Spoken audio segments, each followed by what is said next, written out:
From the CISO Series, it's cybersecurity headlines.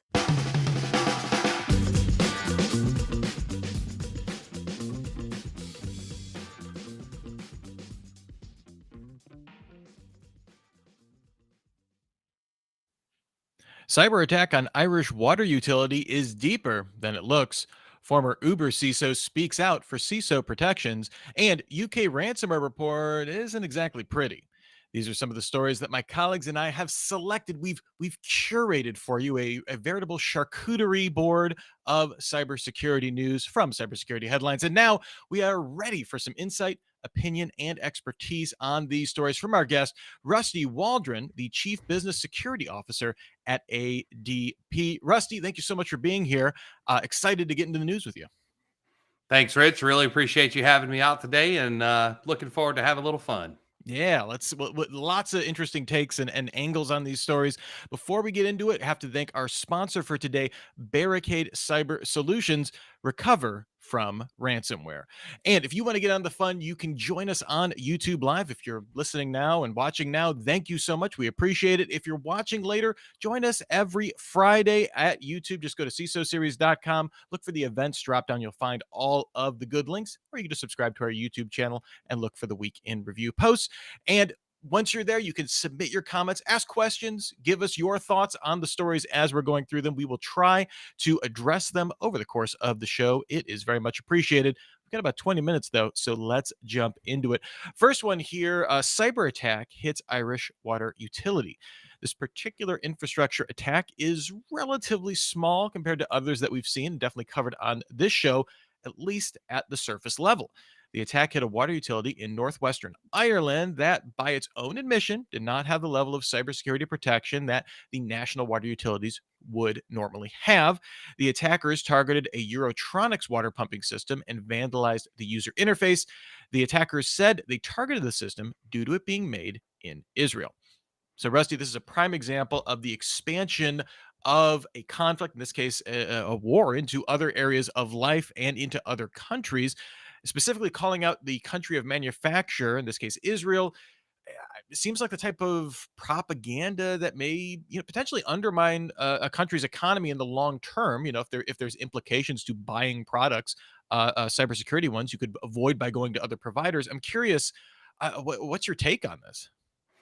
Yeah, Rich. It's really interesting. I think throughout this year we've seen a number of attacks on they used to be called the Internet of Things, but it's really these control boxes, whether or not they're on some sort of valve or something like you're seeing Mhm. today in this Irish event. But what's really interesting about this is it's more of a rural attack, right? So you're probably not going to get the big notoriety that you would get if it were in a big city or like the hospitals a few years ago in the UK. But what's really interesting to me today about this is that it really highlights a lot of these companies that the industry will outsource to, and really how those lowest common denominators are really kind of an easy entry point, because they may not have the resources, and in this case a government entity that didn't really have the resources to secure things, and so they're constantly going to be chasing these kind of lowest common denominators. And I think this is one of those areas where a lot of companies will start to look at kind of their supply chain. That's the flavor of the day, and really look to see that these types of utilities that they're working with are can improve their own security, because ultimately, that we're trying to we're really trying to make the industry as a whole secure. What's really tough in this space is I feel really bad for those families who are ultimately impacted by this, because your water supply, your power, things like that, they're very personal to people, and sometimes it really kind of brings it home. Yeah, I always think of that old. It's kind of a hack saying, but all politics is local, right? And in terms of like this is a real world issue that on the ground for that community is a major problem. So yeah, lots of headaches, and I mean, I guess the silver lining is that you know there is a base level, right, of cyber hygiene or that could be done that takes some of this off the table. but having that extra like geopolitical layer to it, that's something that again a small municipality might not be prepared to kind of factor into their risk calculations. Yeah, I mean that's absolutely true, and one of the things that you get, especially when you start seeing propaganda like this, is it really intended to hurt maybe the supplier or something like that? Is it? I don't remember who it was, but war is a lot about propaganda as much as it is fighting. And given today that the world has this kind of cybersecurity warfare that goes on, I think it's really interesting to see how this plays out. But I'm not sure that like a small municipality like this would have a major impact to maybe one of these industries. But it makes for good headlines though. So I mean, we're talking about it for sure, right? All right, next up here, former Uber CISO advocates for CISO protections. In a keynote address at Black Hat Europe, former Uber CISO Joe Sullivan talked about the 2016 data breach that happened on his watch at the company. Sullivan said he now gets actively approached by potential first time CISOs asking if they should take on the risk of accepting that role. He recommends CISO applicants talk to a company's general counsel and CEO to make sure they understand their obligations in breach disclosures and also create personal incident response plans to consider how they would personally survive a damaging attack. So I'm curious, Rusty, do you feel that is good, timely advice, given that CISOs seem to be we've certainly seen conversations, right, of CISOs burning out, maybe moving on to other roles, either within organizations. I'm curious, what can organizations do, I guess, to help CISOs with their doubts, or is that always just going to be part of the job? yeah, so to be honest, it is part of the job, right? It's one of the things that you're accepting. Oftentimes, you're not going to change a CEO or any executive for that matter in the best of times, right? Those Mhm. that tend to be, some event that ultimately precipitates that. I think this is really more of an extension of, over the last probably decade or so. You've seen CEOs become more accountable, boards of directors become more accountable. In this case, cybersecurity is a big topic. So you're seeing CISOs becoming more accountable. And absolutely, I mean, the advice is if you're going to take on any role, regardless of what it is, in an executive leadership role, you should absolutely understand kind of the tone of both the business, the leadership of that business, and also either the country. If you're in a more heavily regulated industry, say like a banking industry or something like that, you want to be mindful of what kind of the responsibility for the business, but also your own personal responsibility. If you look, I think throughout this year, there have been a number of kind of high profile cases where executives in some way, shape, form, or fashion, including CISOs, are under a lot of scrutiny from, federal governments or different countries to really make sure that they're doing the right thing. And this is probably, gone back several years, but at least this year, there have been a number of articles like that. Mhm. And I think it's really interesting to see what that tenor is. What I do believe in the industry in general is many of these CISOs, while there is a lot of pressure to ultimately move the needle in this way, what I do believe is a lot of them are really are really starting from a foundation of having kind of a high ethical component, and they really want to do the right thing because it's so critical what they do in protecting people's data and people's money. And ultimately, I'm not sure that there's anything that we own nowadays that isn't touched by some sort of AI or cyber system. And so I do believe that CISOs really owe it to themselves to fully understand kind of that tenor of the business. And then really embrace that as they move forward, trying to help their companies. All right, our next story here, UK ransomware report isn't pretty. The UK Parliament's Joint Committee on the National Security Strategy issued a report on the state of ransomware in the country, and it found that government failures to tackle the problem carries a high risk the country could face a catastrophic ransomware attack at any moment. If in case it wasn't, doomerish enough there. Although this story comes from the UK, we have seen kind of the same talk in the US and elsewhere. Governments deprioritizing cybersecurity for other hot button issues, maybe with a more political component to get people riled up. And of course, people are loath to pay for any to foot the bill necessarily for that. certainly see in the U.S. Initiatives over the past two administrations with CISA kind of prioritizing cybersecurity. Still, it's a whole thing, either side of the pond you're on. Since cybersecurity is not just a private sector responsibility, Rusty, I guess where does that leave us? Yeah, so I always look at cybersecurity as kind of a team sport, right? There's really got to be this public-private partnership because there's some things that a government entity is going to do, whether or not in the U.S. it's a federal, state, or local, or internationally, or even where private business kind of overlaps with that. But I think what really happens here, and what I'm seeing as I talk to a lot of my peers in this space, is they're starting to get very creative about how they ultimately move forward with creating better cybersecurity. Many of them are starting to consider kind of like what's the risk level? Where do we start first? So rather than trying to solve world hunger, right, in one fell swoop, Mhm. actually start to make that incremental progress because security has really been about defense in depth for years, right? It's really this layered approach of starting to make things better over time. And I think that's really where the industry is going, including a lot of governments. You can't pay for everything on day one. That becomes difficult for any entity, but they're starting to get very creative on how they start to move the needle. And mature is a good word kind of in this space.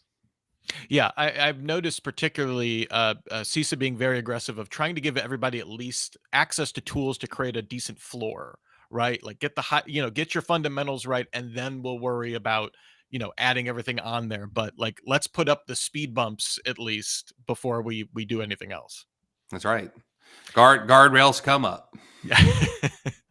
All right, next story here. Kraft Heinz possibly suffers a ransomware attack. Yesterday, certain tech sector news outlets got wind of a possible ransomware attack on Kraft Heinz, the world's fifth largest food and beverage company. Since then, the company has stated they have no evidence of any breach or attack, and indeed, the activities of the gang itself were sketchy from the outset.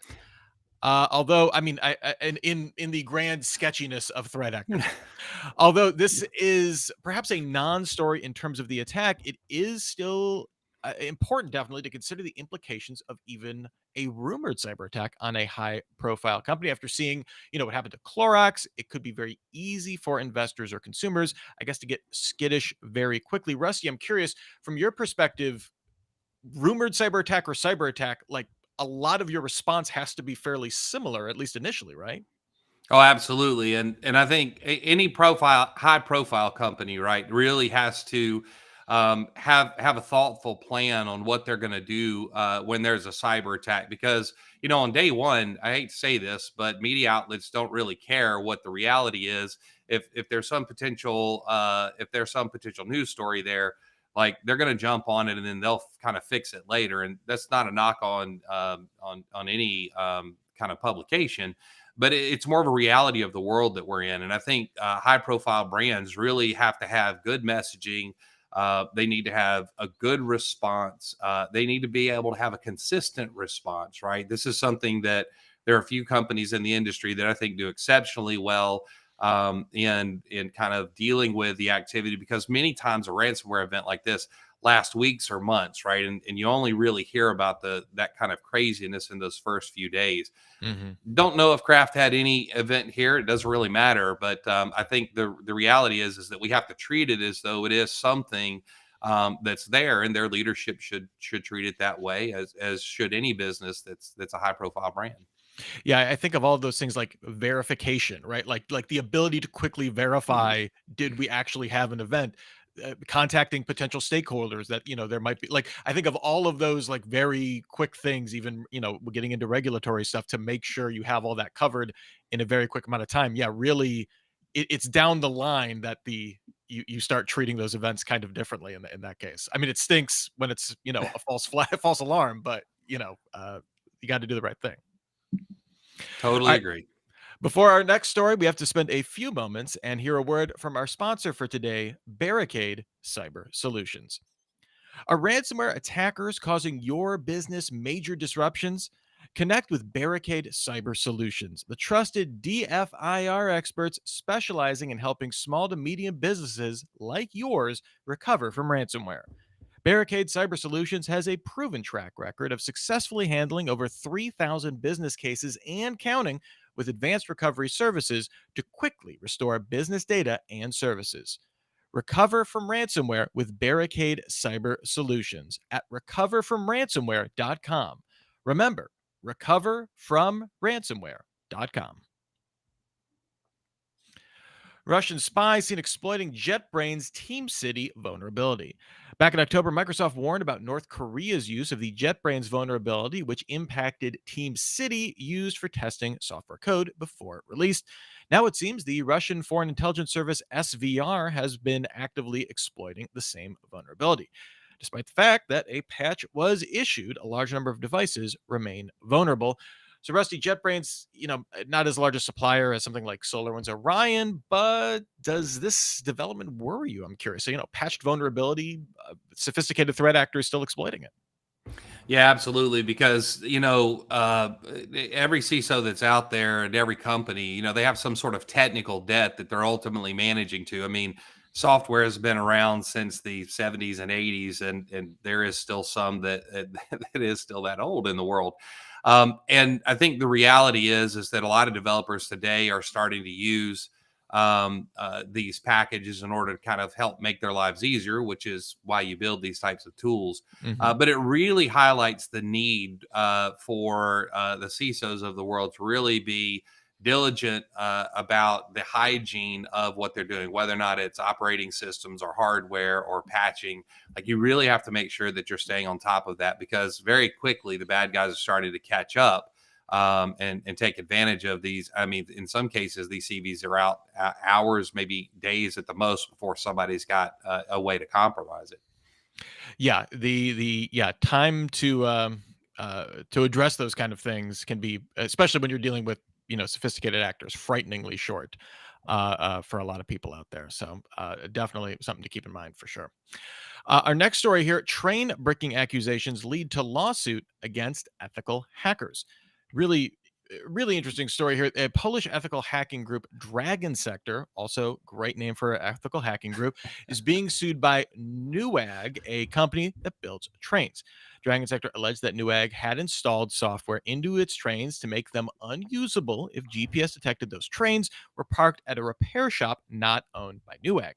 Newegg has not only denied these accusations, but has threatened to sue Dragon Sector for hacking the IT systems of Poland's trains, claiming that the ethical hacker report had been commissioned by one of its competitors. Ultimately, Dragon Sector got the trains running again after discovering an undocumented unlock code. So, Rusty, we're looking at a vendor here essentially using embedded functionality to protect its brand and its business, or at least to enforce certain business practices, let's say. This would cascade into a large political football if Poland's train system did indeed grind to a halt. Do you think this is something companies have a right to do? I know this, is particular to terms of service, I'm sure, and contracts that these companies have entered into, but I'm curious what your thoughts about this. Yeah, I think in the history of businesses, they're always looking for that competitive advantage, right? Whatever Mhm. that is, and and a lot of times they're especially in the new world, right, where everything's connected. You have the ability to remote into anything. The geospatial recognition is, I think, down to, I'm not even sure it takes feet anymore. It's probably even more accurate than that. Mhm. I think I'm not surprised about this, and I don't think this is actually new. I'm pretty sure that some of the IoT devices in my house listen to my footsteps as I walk around. So no, I don't think that this is new. I do believe, though, that the market ultimately rebalances itself, right? So if you wind up having a company that takes advantage of this and goes overboard, ultimately some company, and in this case a hacker, they find a way around it, and ultimately the industry balances itself. This reminds me a lot of the conversations we've seen in the agriculture sector with John Deere and a lot of how they enforce a lot of their repairability. I mean, the whole right to repair a movement, you could argue, is farmers just trying to fix their tractors by themselves. So it is really interesting analog. CCL in our chat actually says, I hope the train company sues so the hackers are forced to provide details, which will come back on the company. If they don't sue, we won't get any daylight into what is actually going on. That's actually a really, get that discovery out there if you really want to. Although I don't know how deep of pockets Dragon Sector has for legal fees. So, hopefully get some pro bono representation if they do so. On our last story today, Apple breaks Beeper. Last week, the multi-platform messaging app Beeper offered a Beeper mini Android app that interoperates with Apple's iMessage without the need for a relay server. This is different from other apps. There's been other apps out there that will let you do iMessage on Android before, but these effectively all use some sort of Mac hardware to route messages. The old joke is it's a Mac mini in a server farm somewhere that runs everything.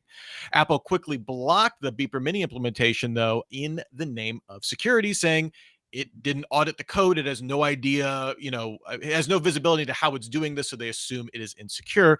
Beeper changed tack to require an Apple ID rather than a linked phone number to use it, and it supposedly has been functional since Apple initially blocked it, although it seems to be on and off. Rusty, the story is similar, I think, to the train breaking story. Apple does not like other vendors or other companies playing with their platform. Were they right to do this? And does Beeper's workaround open the door to others, you think? Yeah, I absolutely love this article, and let me tell you why. And I'm probably looking at this in an odd way. I remember when the App Store came out, and I was coding on it, and they had a really high standard, right? You have to go through checks and all that kind of stuff. Yeah. I think this is very clever too, because Apple's big in the industry, and they really move the needle on things. And I love seeing these startups really look to tweak the larger companies, because one of the things it does is it actually helps these largest companies be more secure. And I think there are a lot of features that ultimately come from events like this that both help the smaller company, but also the bigger multinationals to ultimately improve their products and ultimately say this. So I love this story, because you're not really going to take Apple down, but you might just tweak them a little bit, and sometimes that's fun. And I also love that Beeper hired a 16-year-old that actually developed this workaround part-time to get it working on their platform. From the mouth of babes, I guess, comes ways to break or to get access to the iMessage network. So good stuff, definitely. Thank you, CCL, David Spark, everybody in our chat and watching live, or if you're watching later, that's okay too, as long as you're enjoying the show. Remember, you can always join us on YouTube Live if you're listening later. Fridays, 3:30 p.m., and join in on the fun. Before we get out of here, Rusty, was there any story that was a thumbs up or an eye roller here for you? Some you reacted strongly to in the rundown today.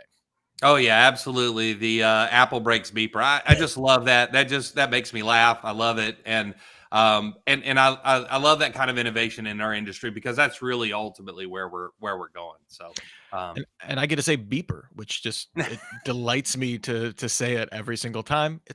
Feels like a silly word, and then I think of old beepers too. So. So Rusty, where can people find you online if they loved hearing from you, they want to see more of your stuff? Where are you in the cyberspace? they can find me on LinkedIn and just search for Rusty Waldron. I don't think I'm the only one out there. So looking forward to hearing from you on LinkedIn. We will have that in the show notes, so it'll just be that much easier. But thank you so much, Rusty Waldron, the Chief Business Security Officer at ADP, lending that sage wisdom, that expertise, that extra little bit of perspective to the news that we know our audience really appreciates. It was a blast. Thank you so much. Thanks, Rich. It was fantastic. Had a lot of fun. Thanks also to our sponsor, Barricade Cyber Solutions. Recover from ransomware. Thanks to everybody that's listening. Just a reminder that there will be no Super Cyber Friday or weekend review shows for the next 2 weeks. We're kind of taking the holiday season off.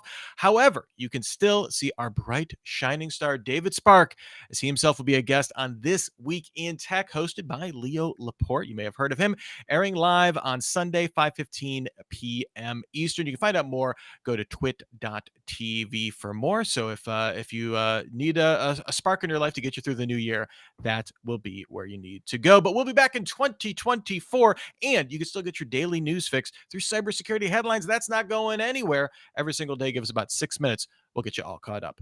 Until the next time we meet, my name is Rich Stroffolino, and I am reminding you to have a super sparkly day. Cybersecurity headlines are available every weekday. Head to CISOSeries.com for the full stories behind the headlines.